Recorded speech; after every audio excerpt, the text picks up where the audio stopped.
Y bueno, pues recordarás, Paco, esa imagen que le dio la vuelta al mundo, esas escenas de el presidente de Ucrania, Volodymyr Zelensky, en la Casa Blanca con Donald Trump, para muchos zarandeado y humillado Zelensky, para otros un héroe a nivel internacional. Pero bueno, después de esto ha concedido una entrevista bastante interesante Zelensky a la revista Time.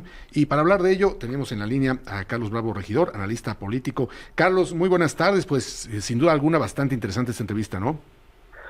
Sí, caray, ¿cómo están? Muy buenas tardes. En efecto, a mí me pareció, pues, digamos, algo a destacar. De pronto en México nos olvidamos del resto del mundo por nuestros asuntos, Iván, Paco, pero la verdad es que a mí me llamó muchísimo la atención porque es de alguna manera, pues estamos viendo a un Zelensky que está tratando de pasar página después del mal sabor que dejó aquella interacción con Trump y con el vicepresidente Vance digamos, en la oficina oval de la Casa Blanca. Y bueno, pues te cuento un poco esta entrevista, cómo iba Zelensky a esa reunión con Trump, con qué ideas. Incluso se habla ahí de un regalo que le iba a dar, un cinturón de un campeón mundial de box, Oleksandr Usyk, ucraniano, que es alguien que digamos, durante esta guerra se ha convertido como un símbolo de la resistencia, y al final ni siquiera se lo entregó. O sea, hay una serie, digamos, de estampas que retratan muy bien esa sensación de que esa reunión se descarriló. Y luego, bueno, de alguna manera, como Zelensky ahora está tratando de recomponer las cosas. Habla también muy interesantemente de que él cree que Estados Unidos está siendo muy influido por campañas de propaganda y de desinformación rusa. Él dice que Trump repite afirmaciones falsas que ha hecho Putin como si fueran ciertas, y que incluso la propia inteligencia de Estados Unidos contradice.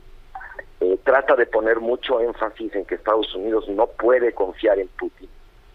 Y quizás, digamos, como de lo más destacable también, es que de alguna manera ya no vemos a un Zelensky, digamos, idealista. Empezamos a ver a un Zelensky que no quiere hacer concesiones territoriales, pero que está dispuesto a negociar, y que de hecho piensa que esa es la fortaleza que él tiene frente a Putin, porque Estados Unidos realmente lo que quiere es, pues, que ya haya paz. Uh-huh. Y Zelensky está tratando de ser flexible, pero los inflexibles aquí son los rusos, ¿no? Porque los rusos hacen demandas y no están dispuestos a dar nada a cambio. Entonces, de alguna manera, esta es la apuesta que está haciendo Zelensky para reconstruir la relación con Estados Unidos, que él admite es, digamos, de una importancia existencial. Y bueno, pues a ver si le sale esa movida a Zelensky, pero claramente, digamos, está de alguna manera acusando recibo y actuando en consecuencia, pues después de una reunión fallida, pero en la que ahora Zelensky se le está más enfocado quizás en tratar de llegar a un acuerdo con Estados Unidos por un tema de intereses muy concretos de Estados Unidos, y ya no por un tema, digamos, de seguridad o de valores, ¿no? o de digamos, integridad de Occidente frente a Rusia, ¿no? Carlos, esta entrevista de Zelensky en Time pinta un retrato más bien duro, ¿no? Como que ya vemos a un presidente solo, que hay desconfianza a su alrededor y casi sin margen de maniobra. ¿Cómo crees que afecte esto en el conflicto? Pues mira, de entrada hay una cosa que es muy interesante que Zelensky rescata paradójicamente de digamos, de aquel encontronazo que tuvo con Trump y Vance, que es que en Ucrania subió hasta el 60-70% la popularidad de Zelensky como consecuencia de esa reunión. Sí. ¿No? Y varias encuestas que se citan en la entrevista hacen ver que también en Estados Unidos la mayoría de los estadounidenses apoyan a Zelensky.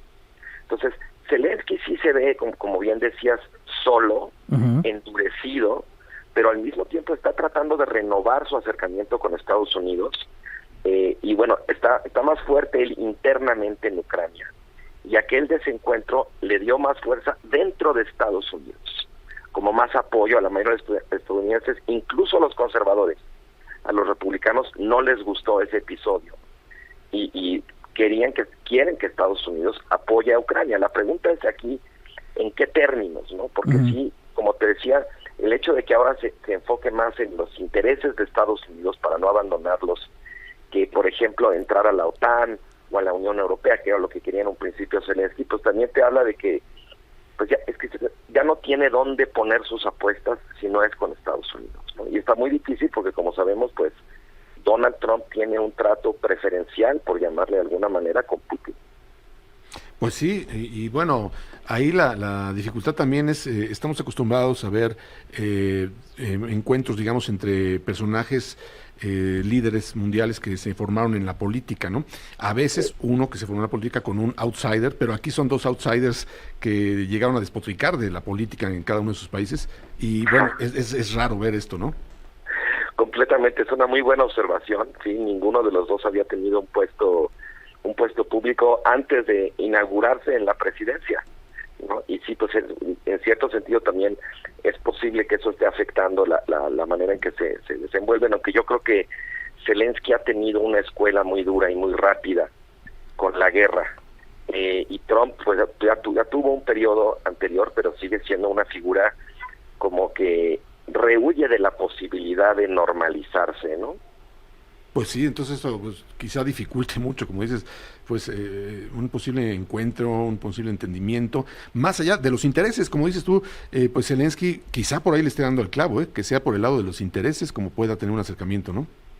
Sí, sobre todo como que ya es, a Ucrania le daría acceso a los metales raros que hay en su subsuelo a Estados Unidos, a cambio de que Estados Unidos pues sea un garante de su seguridad frente a Rusia, ¿no?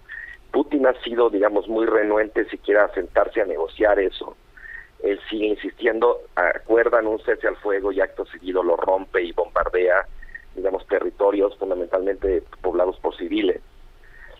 Pero yo creo, o sea, yo con lo que me llevo de esta entrevista es de alguna manera como esta idea de Zelensky, de que en la medida en que él insista en llegar a un acuerdo con Estados Unidos y sea flexible, quien va a terminar de alguna manera encajonado o atrapado en su propia intransigencia frente a Estados Unidos podría ser Putin. Pues estará muy interesante de ver lo que sigue en este sí, a ver si Zelensky no acaba siendo víctima del desgaste político en vez de las Fuerzas Armadas rusas, mira, ¿no? Sí lo estaba haciendo, pero curiosamente ese encontronazo con Trump le dio, como dicen en España, un balón de oxígeno. Pues sí. Es perfecto, Carlos. La unidad nacional, ¿no? Cuando vienen estos problemas. Pues con eso nos quedamos. Que tengas un buen fin de semana. Igualmente, Iván, Paco, buen fin de semana. Gracias.